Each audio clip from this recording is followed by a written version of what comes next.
Dieu Tout-Puissant dit: Les gens passent leur vie à courir après l'argent et la gloire.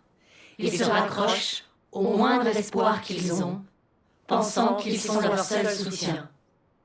Comme si juste par le fait de les avoir, ils pouvaient continuer à vivre, pouvaient se dispenser de la mort.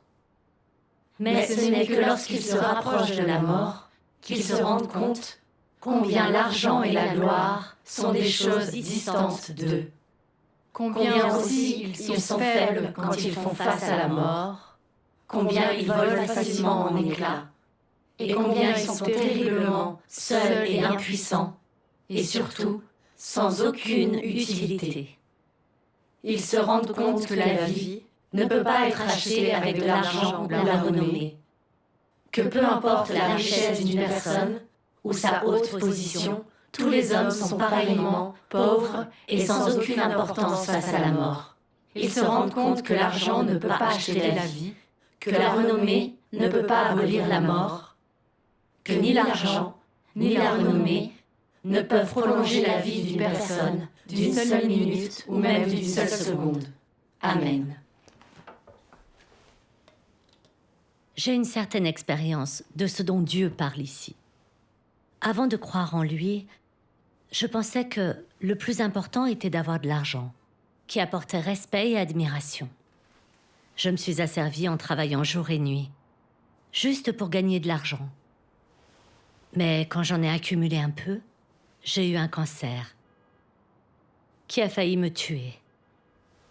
Quand j'ai trouvé la foi et lu les paroles de Dieu Tout-Puissant, j'ai compris que la poursuite de la richesse n'était pas le bon chemin, que c'était une ruse de Satan pour nous faire du mal et nous corrompre. C'est comme ça que je me suis réveillée. Quand j'étais petite, mes parents étaient trop pauvres pour payer mes frais de scolarité. Alors j'ai fabriqué et vendu des clôtures pour aller à l'école. Un jour, en travaillant la terre, je me suis coupé l'auriculaire. Sans argent pour me soigner, il n'a pas bien guéri. Depuis, je ne peux pas le tendre complètement. Après mon mariage, mon mari et moi étions encore pauvres. Nos amis et nos parents nous méprisaient et nous évitaient. Je voyais que les riches étaient respectés, qu'ils pouvaient se nourrir et s'habiller sans aucune inquiétude, et je les enviais beaucoup. Les gens disent toujours « Homme sans argent est un loup sans dents. L'argent n'est pas tout, mais sans ça, vous ne pouvez rien faire. » Et aussi, celui qui paie les violons choisit la musique qu'il veut. À l'époque, je croyais que ces dictons étaient vrais. Avec de l'argent, on peut se nourrir, s'habiller, gagner le respect et l'admiration des gens. Je pensais que l'argent faisait tout. Je me suis juré de travailler dur pour en gagner. Je voulais échapper à la pauvreté et vivre comme une riche. Mon mari et moi avons été embauchés pour tenir la cantine d'une école. Des centaines de personnes y mangeaient tous les jours. Pour faire des économies, nous n'avons engagé qu'un employé. Mon mari et moi travaillons tous les jours, de 4 heures du matin à plus de minuit. Je travaillais même quand j'étais malade. Pour gagner plus d'argent, on travaillait aussi dans une ferme. Pendant les semis et les récoltes, on faisait des heures en plus la nuit. Parce qu'on travaillait jour et nuit, j'étais souvent sujette à des vertiges. Parfois, je piquais du nez en éminçant des légumes, et souvent, je me coupais les doigts. Avec de l'eau et du sel sur les mains, ça faisait très mal. Même si j'étais épuisée, je me réjouissais de voir mes économies augmenter. J'étais heureuse. Je pensais que ça en valait la peine. Quand je voyais des gens riches, dans leurs beaux habits en train de manger et de rire, je me disais, je dois gagner plus d'argent. Je croyais qu'en continuant à travailler dur, je pourrais rejoindre leur rang un jour ou l'autre. J'utilisais de l'eau froide tous les jours, ce qui m'a donné de l'arthrose. Mes articulations se sont déformées. À force que je m'épuise, l'une de mes vertèbres s'est déplacée, ce qui m'a valu une hyperplasie osseuse et une sciatique. Le médecin a recommandé une opération et 3 mois d'hospitalisation. Mais j'ai refusé parce que je ne voulais pas arrêter de gagner de l'argent. Même 3 jours d'interruption m'auraient semblé trop longs. J'ai continué à travailler dur jour et nuit. Finalement, comme je sautais beaucoup de repas et que je ne dormais pas assez, j'ai eu une gastro-entérite et une gastroptose. Peu après, j'ai eu des myomes utérins, un prolapsus ovarien, une maladie cardiaque appelée myocardite, et j'étais gravement anémiée. Je collectionnais les maladies. La douleur était difficile à supporter. Je n'arrivais plus à dormir la nuit. J'ai pleuré toutes les larmes de mon corps. J'étais perdue. Je me demandais, quel est le sens de la vie? Devons-nous la consacrer entièrement à nous battre pour gagner de l'argent? Je n'avais pas la réponse. J'avais juste l'impression qu'il me fallait de l'argent pour réussir dans la société. Alors je me disais, tant que tu tiens sur tes jambes, tu peux travailler. Je me suis donc remise à courir après l'argent. Mais un jour, je suis allée à l'hôpital et on m'a diagnostiqué 2 cancers. Un cancer du poumon et un du sein. Quand ils m'ont dit ça de but en blanc, je me suis sentie très faible. Allongée sur mon lit, j'ai pleuré pendant des heures. Je suis allée dans toutes sortes d'hôpitaux, ce qui m'a coûté presque toutes nos économies. Mais aucun traitement n'a marché.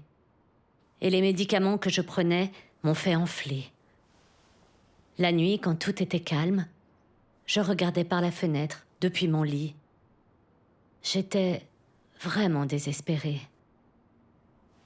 J'avais passé ma vie à gagner de l'argent.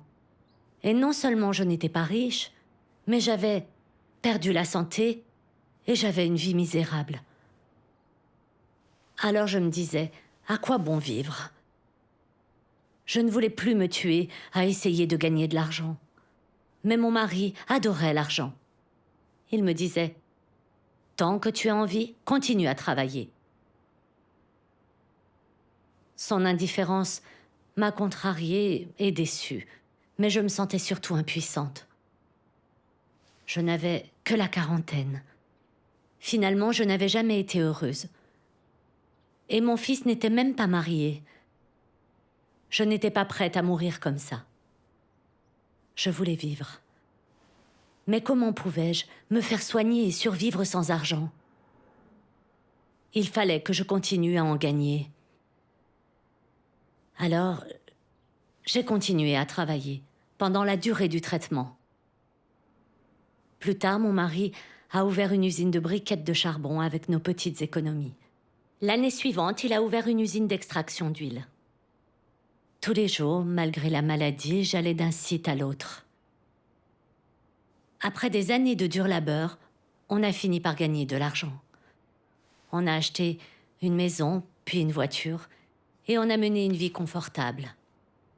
Nos amis et nos parents nous flattaient, nous enviaient et nous admiraient. Notre statut social avait changé, comme si nous avions une nouvelle identité. Nous étions très contents de nous. Ces années de souffrance semblaient en avoir valu la peine. Mais les bons moments ne durent pas. Après tant d'années de dur labeur, mon corps a commencé à me lâcher. Le médecin m'a dit, « Vos maladies sont trop complexes. Aucun de vos organes ne fonctionne correctement. Nous ne pouvons rien faire. » C'était comme un arrêt de mort. Je n'ai pas accepté cette nouvelle. Devais-je rentrer chez moi et attendre la mort? J'avais de l'argent et une vie vraiment confortable. Mais cela me servait-il? Avoir de l'argent ne pouvait pas me sauver.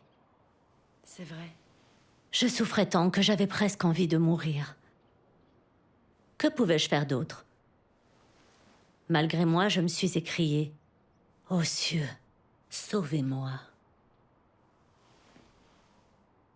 Au moment où j'étais le plus désespérée, une amie m'a prêché l'évangile des derniers jours de Dieu Tout-Puissant.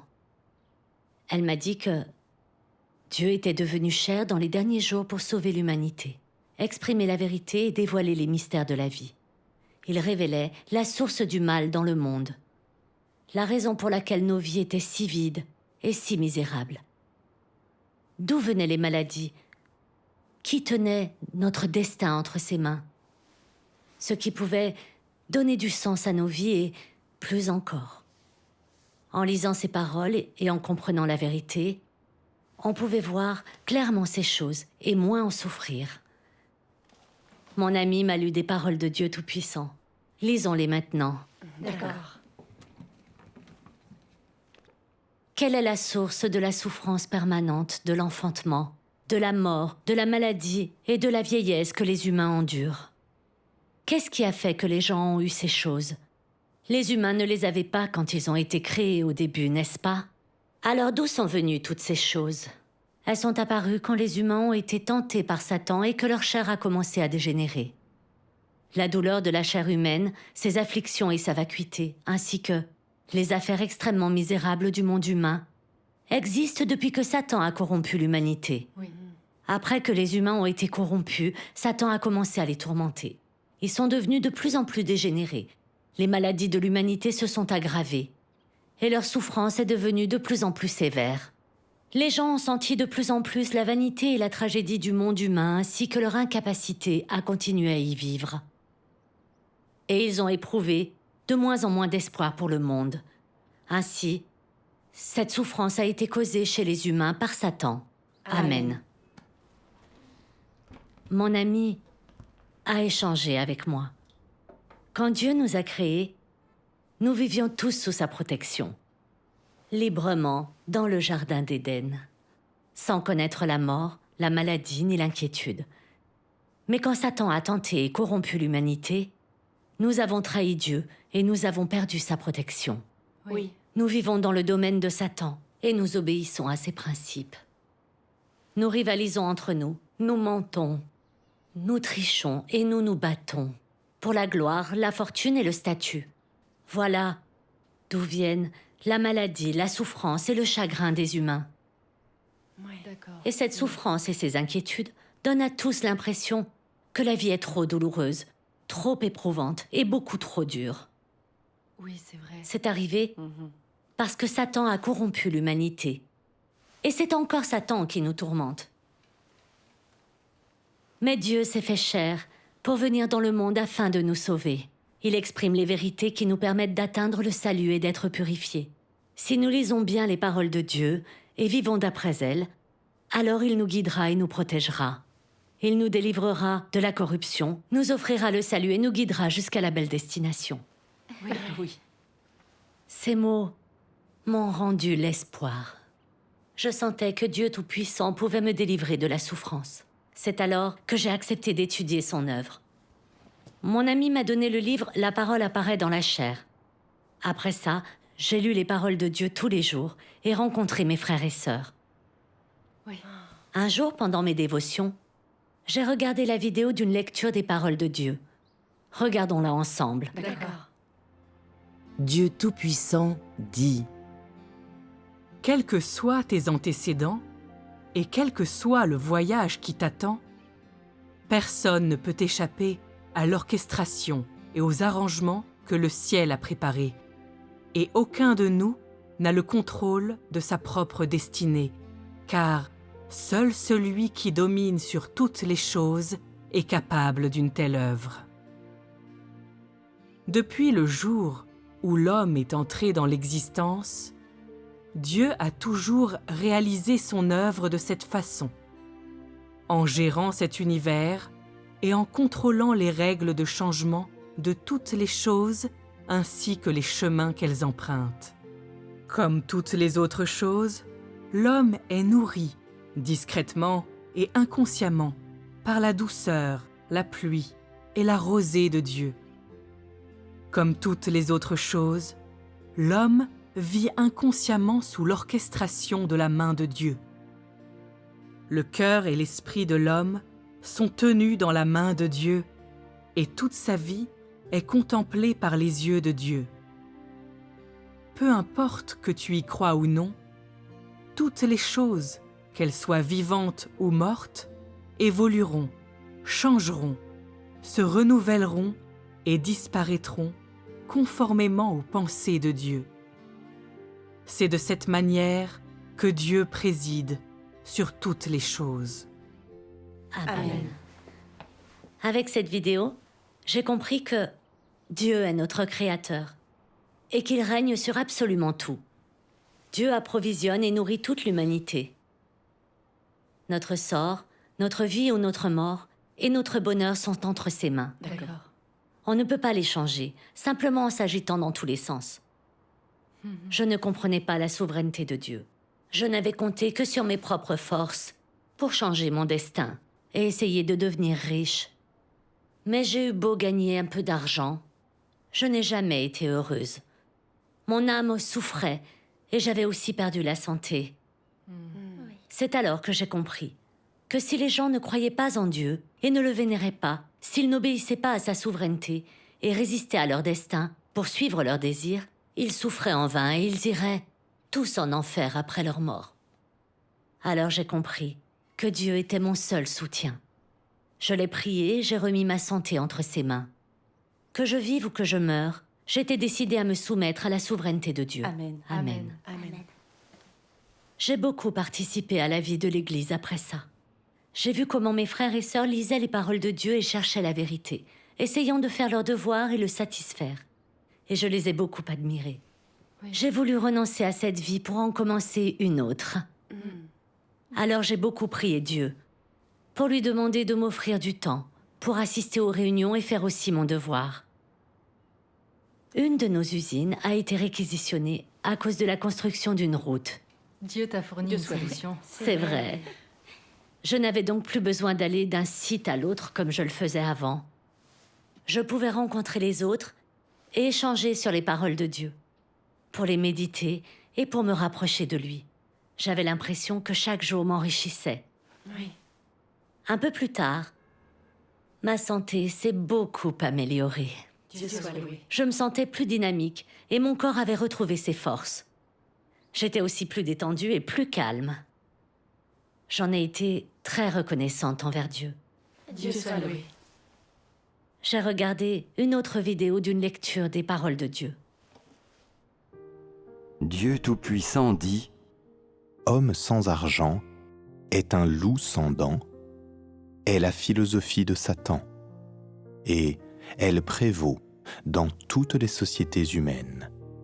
Vous pourriez dire que c'est une tendance, parce qu'il a été communiqué à tous les hommes, et qu'il est maintenant fixé dans leur cœur. Les hommes sont passés du refus de ce dicton à s'y habituer, de telle sorte que, lorsqu'ils ont rencontré la vie réelle, ils lui ont progressivement donné leur approbation implicite, ont reconnu son existence et enfin, ils lui ont donné leur propre sceau d'approbation. Est-ce vrai? Oui. Ce processus n'est-il pas celui de la corruption de l'homme par Satan? Alors, après que Satan utilise cette tendance pour corrompre les gens, comment est-ce manifesté en eux? Ne sentez-vous pas que vous ne pourriez pas survivre un jour dans ce monde sans argent? Que même un jour serait tout simplement impossible? Oui. Le statut des gens est basé sur le montant d'argent qu'ils possèdent, tout comme leur respectabilité. Les pauvres courbent le dos de honte, alors que les riches profitent de leur statut élevé. Ils gardent la tête haute, ils sont fiers, ils parlent fortement et vivent avec arrogance. Qu'est-ce que ce dicton et cette tendance apportent aux gens? Les gens ne considèrent-ils pas qu'obtenir de l'argent n'a pas de prix? Beaucoup de gens ne sacrifient-ils pas leur dignité et leur intégrité en quête de plus d'argent? Beaucoup plus de gens ne perdent-ils pas la possibilité d'accomplir leurs devoirs et de suivre Dieu à cause de l'argent? Cela n'est-il pas une perte pour les gens? Oui. Satan n'est-il pas sinistre d'utiliser cette méthode et ce dicton pour corrompre l'homme à un tel degré? Cela n'est-il pas une ruse malveillante? En la regardant, j'ai compris que j'avais passé des décennies à m'épuiser et à souffrir parce que la corruption de Satan et l'influence de la société me poussaient à n'avoir que des préoccupations matérielles et vénérer l'argent. Pendant mon enfance, comme j'étais d'une famille pauvre, on m'excluait et me méprisait. Quand j'ai vu que les gens riches vivaient bien et inspiraient le respect, j'ai acquis la certitude qu'on avait besoin d'argent pour vivre dans ce monde. L'argent n'est pas tout, mais sans ça, vous ne pouvez rien faire. Homme sans argent est un loup sans dents. Celui qui paie les violons choisit la musique. L'argent d'abord. L'homme meurt pour l'argent, l'oiseau pour la nourriture. Ces idées fausses sataniques s'étaient enracinées dans mon cœur et contrôlaient mes pensées. Je croyais qu'il n'y avait rien de mieux que l'argent, qu'il pouvait m'apporter le respect, l'admiration et le bonheur. J'en ai fait alors mon seul et unique but dans la vie. Et je ne me souciais que d'en gagner plus. Quelle importance si j'avais des vertiges, si j'étais fatiguée, malade ou si je souffrais physiquement. Je pensais à la vie que je pourrais mener si je devenais riche. Je serrais les dents et je continuais.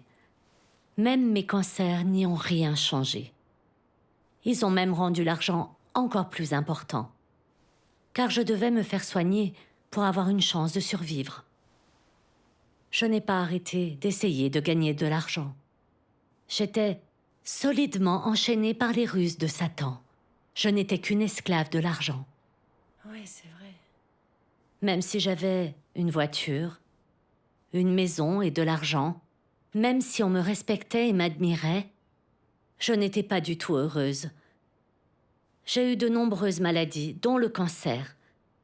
Mon argent ne pouvait ni alléger ma terrible douleur, ni me sauver. C'est vrai. Je souffrais et j'étais désespérée. Avoir plus d'argent ne m'aurait servi à rien. J'avais donné ma vie pour de l'argent, et je m'en servais pour acheter ma vie. J'avais consacré ma vie à l'argent, et finalement, je me retrouvais les mains vides. D'accord. J'ai bien compris que courir après l'argent était une mauvaise manière de vivre. L'argent est une ruse de Satan pour nous faire du mal et nous corrompre. C'est un joug que Satan nous met autour du cou. Oui. Sans la parole de Dieu Tout-Puissant, je n'aurais toujours pas compris que Satan se sert de l'argent pour nous enchaîner, nous contrôler et nous faire souffrir. Oui. Satan me mènerait encore par le bout du nez, me tourmenterait et jouerait avec moi. C'est sûr. Les gens ne savent pas comment vivre parce qu'ils ne comprennent pas la vérité. Ils imitent les autres et font passer l'argent avant le reste. C'est tellement dommage. J'ai eu de la chance d'entendre la voix de Dieu, de me présenter devant lui et d'échapper à Satan. Dieu m'a sauvée. Et mon cœur était plein de gratitude envers lui. Dieu soit loué. Plus tard, quand mon mari s'occupait des achats, je devais travailler à l'usine en son absence. Parfois, c'était en même temps que des réunions. Même si je participais, j'étais au fond de moi troublée. D'accord. J'étais pleine de culpabilité. Je pensais à la manière dont je m'étais rendue malade en gagnant de l'argent. Le médecin m'avait condamnée. C'était Dieu qui m'avait sauvée et donné une deuxième chance, alors que j'étais aux portes de la mort. Mais je ne pouvais pas faire mon devoir et lui rendre son amour. Je sentais que j'avais une dette envers lui. Le Seigneur Jésus a dit « Et que servirait-il à un homme de gagner tout le monde s'il perdait son âme? Ou que donnerait un homme en échange de son âme ?» Et la première épître à Timothée, chapitre 6, verset 8 dit « Si donc nous avons la nourriture et le vêtement, cela nous suffira. » Amen. Exactement. À quoi bon gagner plus d'argent si on y perd sa vie? C'est vrai. Oui. J'ai songé à louer l'usine de charbon. J'aurais gagné moins d'argent, mais quand même assez pour vivre. J'aurais pu vénérer Dieu et faire mon devoir. Mais j'ai hésité. L'usine de charbon était rentable, et on avait eu beaucoup de mal à démarrer l'entreprise. Ça semblait dommage d'y renoncer. Comme j'hésitais, je me suis mise à prier pour demander l'aide de Dieu. Un jour, j'ai lu ceci dans ses paroles. Il existe un moyen plus simple de se libérer de cet état. Faire ses adieux à son ancienne façon de vivre. Dire au revoir à ses anciens objectifs dans la vie. Synthétiser et analyser le style de vie que l'on avait précédemment. Sa vision de la vie, ses poursuites, ses désirs et idéaux du passé. Et puis les comparer avec la volonté de Dieu et avec ses exigences à l'endroit de l'homme. Et ainsi voir si l'un ou l'autre des éléments de notre vie est conforme à la volonté et aux exigences de Dieu. Si l'un ou l'autre offre les bonnes valeurs de la vie, conduit quelqu'un à une meilleure compréhension de la vérité et permet à quelqu'un de vivre avec humanité et à la ressemblance de l'homme. Lorsque tu sondes régulièrement et dissèques soigneusement les différents objectifs de la vie que les gens poursuivent et leur myriade de manières de vivre différentes, tu constateras que pas un d'entre eux ne correspond à l'intention originale du Créateur quand il créa l'humanité. Tous éloignent les gens de la souveraineté et des soins du Créateur. Ils sont tous des pièges qui rendent les gens dépravés et qui les mènent en enfer. Une fois que tu le reconnais, ta tâche est de mettre de côté ton ancienne vision de la vie, de te garder loin de différents pièges et de laisser Dieu piloter toute ta vie et l'arranger pour toi.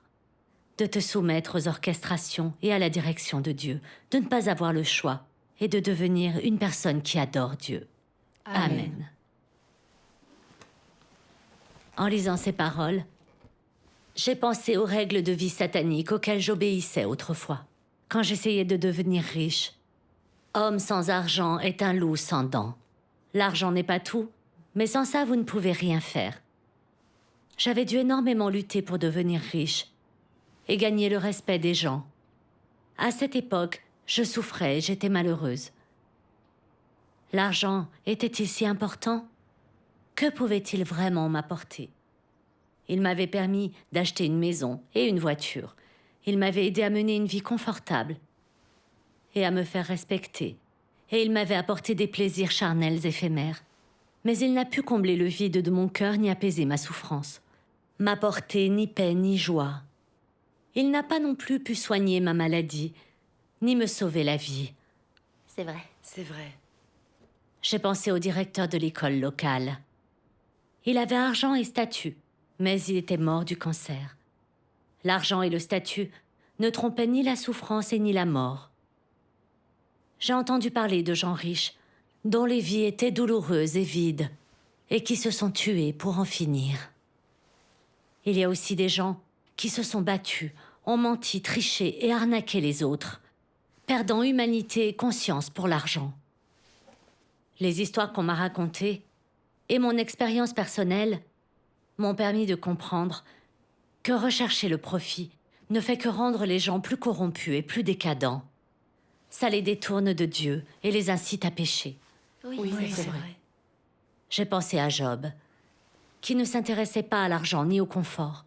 Job s'inclinait devant la souveraineté de Dieu et voulait connaître ses actes en toutes choses, ce qui lui a valu sa bénédiction.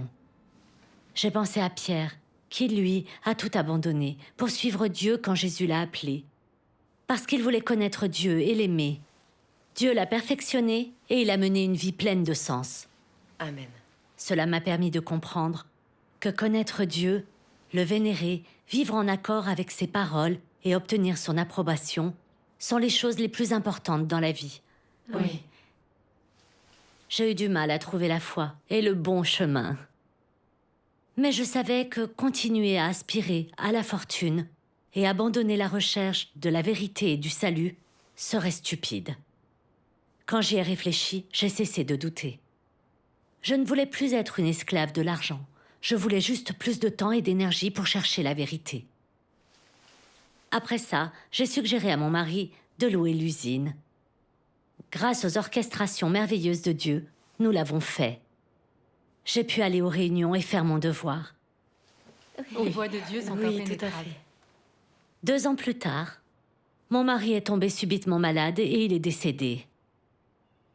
Son décès a été un moment difficile et m'a montré à quel point la vie était fragile. Mon mari a passé l'essentiel de sa vie à s'agiter pour gagner de l'argent. Il continuait à travailler malgré sa pression artérielle élevée. Quand il s'est cassé la hanche, il est retourné travailler avant d'avoir guéri. Il ne se reposait pas. C'était un esclave de l'argent. Il a été contrôlé et blessé par Satan toute sa vie. Il n'a pas renoncé même quand il a été en danger de mort. Il voulait gagner de l'argent et avoir une vie confortable, mais il a perdu la vie. La gloire et la fortune ne pouvaient pas le sauver, apaiser ses souffrances, ni l'aider à tromper la mort. C'est vrai. Comme Dieu a dit, les gens passent leur vie à courir après l'argent et la gloire. Ils se raccrochent au moindre espoir qu'ils ont, pensant qu'ils sont leur seul moyen de soutien. Comme si, juste par le fait de les avoir, ils pouvaient continuer à vivre, pouvaient se dispenser de la mort. Mais ce n'est que lorsqu'ils se rapprochent de la mort qu'ils se rendent compte combien l'argent et la gloire sont distants d'eux. Combien aussi ils sont faibles quand ils font face à la mort. Combien ils volent facilement en éclats. Et combien ils sont terriblement seuls et impuissants, et surtout, sans aucune utilité. Ils se rendent compte que la vie ne peut pas être achetée avec de l'argent ou la renommée. Que peu importe la richesse d'une personne ou sa haute position, tous les hommes sont pareillement pauvres et sans aucune importance face à la mort. Ils se rendent compte que l'argent ne peut pas acheter la vie, que la renommée ne peut pas abolir la mort, que ni l'argent ni la renommée ne peuvent prolonger la vie d'une personne d'une seule minute, d'une seule seconde. Amen. Amen. Maintenant, quand j'y repense, j'ai passé ma vie à m'agiter pour essayer de gagner de l'argent. J'ai obtenu le respect et l'admiration des gens. Mais j'ai été torturée par Satan toute ma vie. Et j'ai failli en mourir. Mais Dieu Tout-Puissant m'a sauvée. Il m'a sauvée du maelstrom de l'argent. Et il a changé la direction de ma vie. Oui. Maintenant que je cherche la vérité et que je fais mon devoir, je me sens enfin libre et en paix. C'est une chose que l'argent ne peut pas acheter. C'est vrai. Je remercie Dieu Tout-Puissant de m'avoir sauvée. Dieu soit loué. J'ai vraiment beaucoup aimé Dieu cette soit réunion. loué. Oui, tu as raison.